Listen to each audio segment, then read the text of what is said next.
Hello, our research is about Indonesia's language. 2019 has been declared by the United General Assembly as the International Year of Indigenous Languages.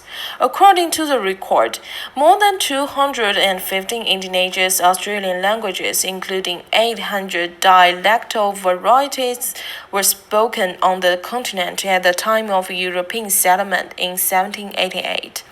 So, in order to understand people's attitudes and aspire towards indigenous languages and their views on indigenous language activities, we conducted several interviews with people who live in Australia with different culture, background, and nationalities.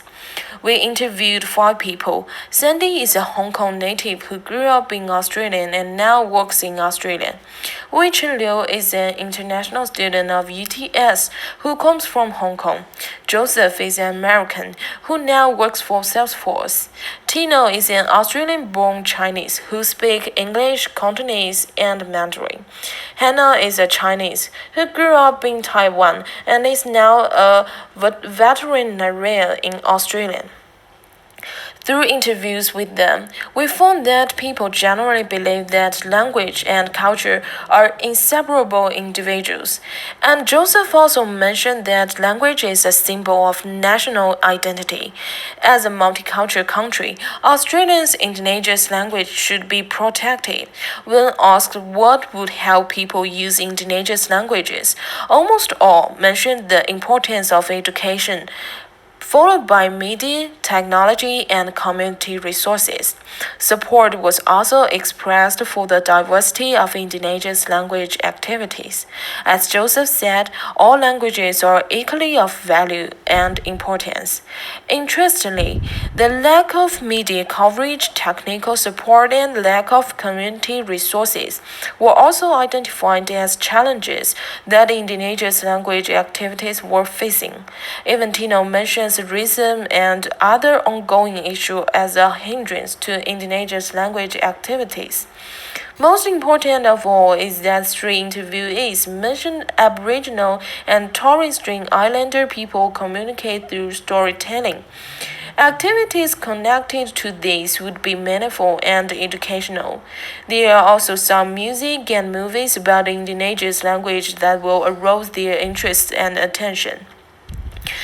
Based on the findings of interview and the suggestion of the interviewee for the protection of indigenous languages and the development of indigenous language activities in the future, we suggest, first of all, the Australian government can cooperate with school, non-profit organizations, and other relevant departments to produce a series of promotional campaigns to promote indigenous language protection and indigenous language activities.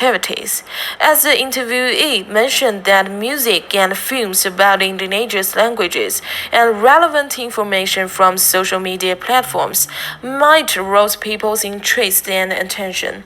Therefore, it's feasible to post relevant poster, TVC, and music on different social media platforms to attract more people's attention to indigenous language protection and different indigenous language activities.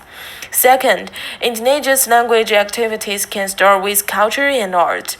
As Tino said, indigenous art is a very interesting aspect, as each piece of art has a story behind them to be told, as well as indigenous stories of the dreamland, where it tells the story of how the land was created is a very fascinating activity that has always intrigued him about the indigenous culture. Therefore, both indigenous culture and indigenous art can be the entry point for the promotion of indigenous language activities, and the form can be diversified. Storytelling communication can be used to attract more attention to the protection and revival of indigenous languages. Thanks for your listening.